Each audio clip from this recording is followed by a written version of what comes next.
All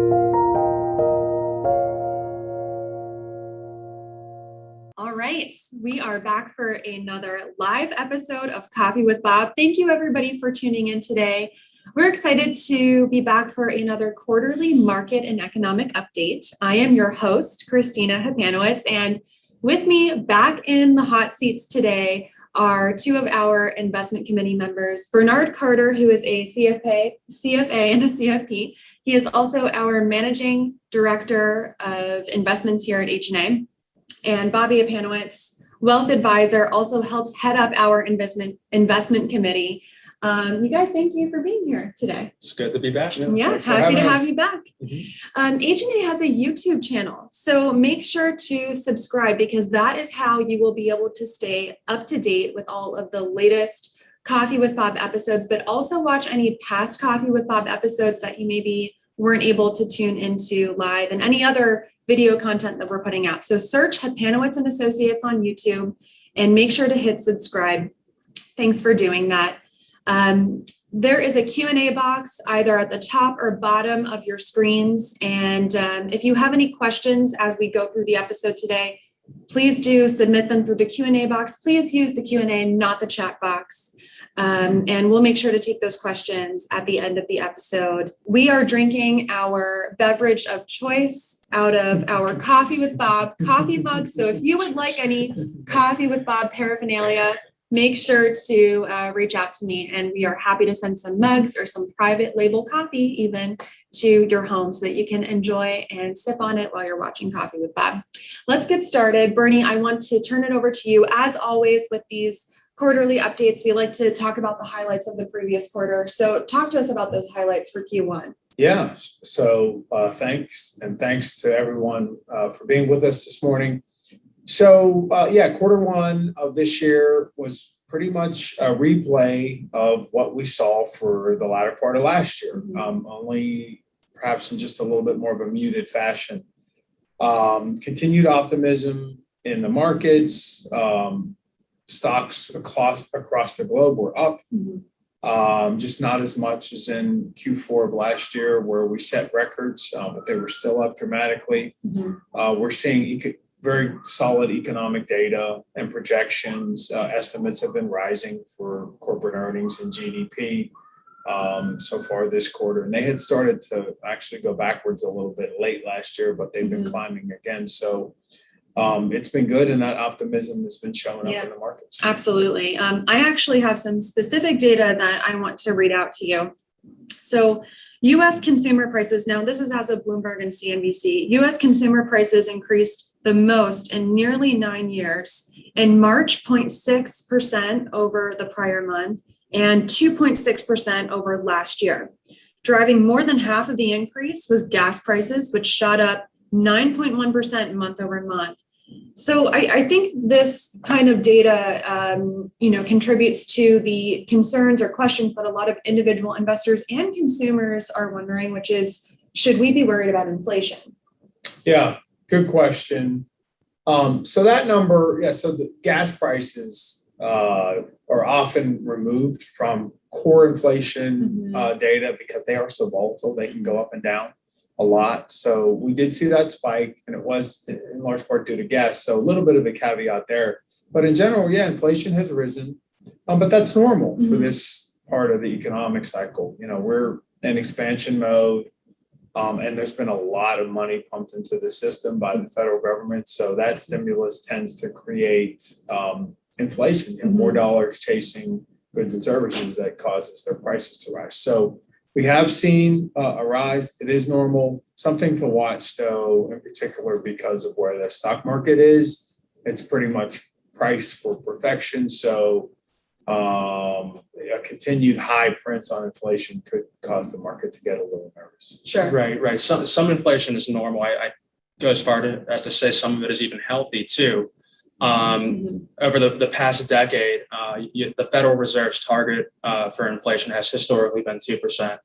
And over the past decade, after record stimulus, after record bailout money in the last recession, with all of that, with the dovish tone that the Fed had for the past decade, we still did not get to that 2% target, which just showed how difficult it has been to get there. And again, some inflation does stimulate growth. It is healthy for the economy. And seeing a little bit of that would not be a bad sign at all. Yeah. Right. Okay. Right. All right. Awesome. Thank you both for that. Let's talk about this sort of phenomenon that has been dubbed reopening trade. Bobby, we've seen this in the first quarter. Talk to us about what that is.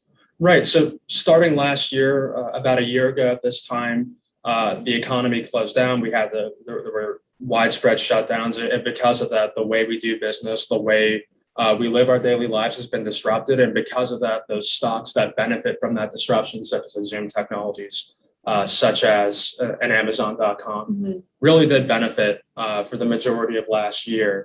And starting at the end of quarter three, beginning of quarter four, through to today, we have seen these reopening type stocks, stocks that would benefit from an increase in economic activity, some that would benefit from a return to normal, or at least some semblance of normal. Those value type companies, those industrials, materials, financials, sector related companies, we have seen those benefit. And those, the reopening trade, the go outside trade, as it's been called, those are the types of companies that have benefited from that. Sure. So how long should we or could we expect the momentum from this reopening trade to last?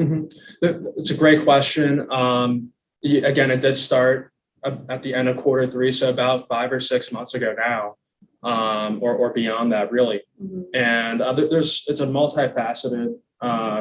There are many different factors that could weigh into how long that will last, Sure. How much infrastructure spending there will be, the progress in reopening the economy, how quickly that progress takes hold. A lot of factors that could dictate how long that reopening trade continues. Sure. There's been some recent returns data, though, that shows maybe we are starting to turn that tide, right, Bernie? Yeah, it's true. So as Bobby mentioned, there's a lot of factors that go into, whether that trade will continue, but it has, to your point, it has reversed somewhat here in the last 3 weeks. Technology companies were generally the stay-at-home trade, as Bobby mentioned. And they've had a resurgence here, and they've outperformed over the past few weeks. So there has been a shift. Sure. So, these are hard to, it's a reminder of how hard it is to know exactly, when the market will turn in a particular direction. Right. So, and I want to talk about small caps a little bit because they were, the leader in performance for the first quarter. So how are they, tied to the reopening trade momentum or phenomenon? Yeah, good question. So they were the leader in the first quarter. They were far and away the leader in the fourth quarter of last year. So the types of reopening stocks that Bobby was mentioning, financial companies, industrial companies, energy companies, more of them are contained among small caps than large caps. Large caps are a little more heavily tilted towards technology, like Microsoft and Zoom, and consumer discretionary like Amazon. So those indices are going to perform. They did perform better with the stay-at-home trade, whereas the small caps that own more let's get back out there type stocks have outperformed in the last 5-6 months. Yeah. And when you think of small companies, they typically have a smaller balance sheet, less resources at their disposal, a narrower economic moat. And because of those factors, they tend to ride the economic waves in a more pronounced fashion. Whereas large companies, think of a large ship on the ocean, it tends to cut through the waves a little bit more. Small companies, again, ride those waves in a more pronounced fashion. And historically, that has tended to be the case. That was the case over the past year when we hit the March 23rd lows. The small cap asset class led the way down, and it has also led the recovery too. Sure. So. Okay. All right, guys, thank you. I want to round out our Q1 conversation looking at that data. Bernie, if there was, one thing that you'd had to point to with all of the momentum we've seen in Q1, what would you say it would be? Yeah, so there's a few factors that have gone into the turnaround in our economy. But overwhelmingly, and particularly recently, it's been stimulus. I mean, there's just an enormous amount of money that the federal government has pushed into the economy, and it's served as a lifeline for businesses and consumers. It's really the basis for the economic projections. So the beginning, the middle, and the end of the story pretty much has been stimulus. Yeah. And I think the big question around stimulus is what are the good effects and what are the repercussions from stimulus and, short-term and long-term. And I think you spoke to the short-term effects. We've no doubt seen some numerous positive effects from this stimulus. And, when it comes to what are those long-term effects or even repercussions, we've addressed this in previous quarterly update episodes. We just don't know yet. It's too soon to tell. So to be determined. As always with these quarterly update episodes, we like to look forward into the rest of the year as well. So Bobby, let's do that. Let's turn it over to you. Talk to me about the positives that are on H&A's radar for the most part right now. Right. Yeah, I would echo a lot of what Bernie spoke about in the last slide. Again, it all ties back to reopening the economy. The sooner we can reopen the economy, the better the outlook will be for the economy, individuals, and businesses alike. And again, policymakers have signaled all throughout the pandemic that the quicker we can there are widespread vaccines that take place across the population, the quicker we can open the economy. And we are starting to see that. And as a result, we are seeing some gradual reopenings as well. In the meantime here, again, the Federal Reserve has been very dovish, very supportive of businesses and individuals, as has other areas of the federal government. And the combination of these two things have been really good for businesses, really good for individuals, and should signal a good GDP, very good GDP numbers for the rest of the year and beyond. Okay, so let's look at the other side of things. Bernie, what are some considerations that H&A is thinking about looking into the year? Right. So there are always risks. And we list a few of them on the screen here. But the couple that stand out for us is, if you recall, last year, really starting in the spring, and it was even early spring, when the economy was still stricken by the pandemic. We were locked down, nothing was happening, everyone was home, but the stock market started responding and started going up pretty dramatically. And that was because the market could sense all the actions that the federal government was putting into place, and corporations were taking, and it sensed that we were going to get on top of it and that things would get better. So it started to price that in months ago. So today, the market, one of the risks is the market may sense that or may begin to ask the question, are we peaking? All this good stuff is happening. Earnings are great. Economic data is great, but are we peaking? And 9 months from now, will we have rolled over on our data? And if the market starts to think that, then that could cause a bit of a hiccup. One other factor, and this one's listed on the screen, is tax rates could go higher.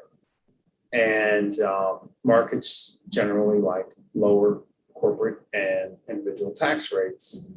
And in fact, if you recall, when Trump lowered tax rates a couple of years ago, the market reacted very positively to that. So it stands to reason that historically, if you look at it, the market doesn't absorb tax hikes terribly well. So if indeed we get tax hikes, the market may, really that results in less money in the pockets of corporations and individuals. The market may react negatively. So those are two risks. Okay. So let's round out the episode, Bobby. In light of these, things that we've just discussed, what are some action items, that individual investors can consider taking to prepare themselves for whatever is to come the rest of this year? Sure. I'll start with taxes. Again, as Bernie said, changes to the tax code are likely, if not imminent. And with that in mind, it makes sense to consult your advisors and make sure that your tax plan still makes sense, that everything is working as efficiently as possible. In terms of investments, again, we discussed some of the risks involved with rising interest rates, the potential for rising interest rates. With that in mind, we maintain a lower duration on our bond portfolio relative to the benchmark levels. In terms of the rotations in and out of growth and value that we discussed and the higher valuations that we've discussed, we at H&A have been rebalancing into those as we've seen stocks appreciate. We've been rebalancing where appropriate, shifting from growth to value and value to growth where appropriate, as the rebalance schedule dictates to do so, so that investors fully capitalize on those trends and rotations. And so that's what we've been doing here at H&A. The investors at home, it makes sense to consult your advisor, make sure that your investment game plan is in alignment with your long-term goals. Still is, and maintain that disciplined investment approach. Absolutely. Yeah. We can't speak enough to the importance of, at first and foremost, putting a game plan in place. A financial plan that not just addresses investment management or asset management, but also estate planning, tax planning, insurance, that serves as the backbone from which you can make important decisions during times of volatility, during times of unprecedented pandemics or shutdowns. We can't speak enough to that. So we really encourage you, work with your team of advisors. We are here to help as well. And see if there's any sort of proactive approach that might make sense for you to take while planning for, whatever is to come for the rest of this year and beyond. So that being said, let's start taking some questions. We have questions that have already been submitted to us from some folks who are signed up for, who are tuning into this episode. So I'll start with those. And the first question we have is, how will spending on infrastructure affect the markets? Bobby, why don't you take that since you were talking about infrastructure spending a little bit? It's a great question. A lot of that has already taken hold. It started when Biden won the election. Biden campaigned on infrastructure spending in part. And so when he won the election, the market sniffed a lot of that out. And the companies that have benefited from that, again, are those valued companies in those cyclical sectors that rely on economic growth to sustain profitability. Again, because infrastructure spending by and large just increases economic activity.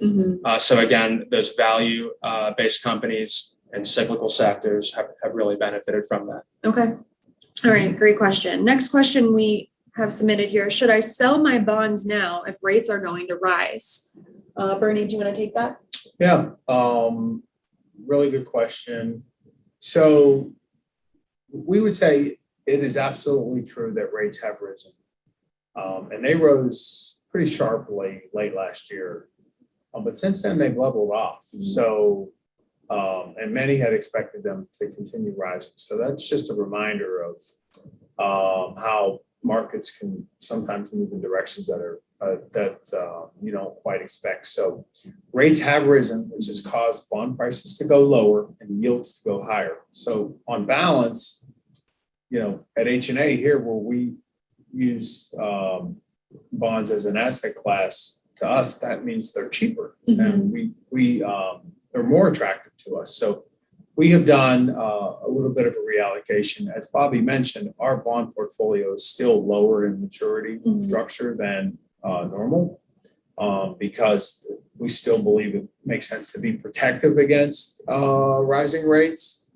But rates are higher, so we have nibbled a little bit. We put a little bit more on the intermediate category to access that higher yield. So we'd say continue to be conservative, continue to be protective, but don't sell all of your bonds because we don't know exactly where rates are going. Absolutely. Okay. Next question we have here. How do I protect my portfolio from taxes? That's a great question. Bobby, go for it. It's a very timely question too with the release proposal for the change in the tax code. And I assume that's why this question was asked. The big headline there is the change in capital gains rate, long-term capital gains rate for higher income earners. And with that in mind, a strategy that's getting a lot of attention right now is considering selling holdings right now, selling positions now and realizing those gains now before the higher capital gains rate takes hold, assuming that isn't that isn't put in place retroactively to the beginning of this year. So whether or not that's right for you, again, it's important to consult your advisors and put together a strategy that's best for you. Sure. And also to further speak to that, the last Coffee with Bob episode that we did last month, Bob and I did a whole episode on tax efficient investment strategies. So make sure to go to YouTube and check that episode out. Also, soon to come is a pop-up episode series where Bob and I interview different professionals, CPAs, estate planning attorneys, insurance professionals, to talk about different proactive tax planning strategies that you could think about taking in light of the upcoming tax law changes that are inevitable. So stay tuned for that as well. We have one more question here. I've been hearing a lot about momentum investing, and is it considered risky?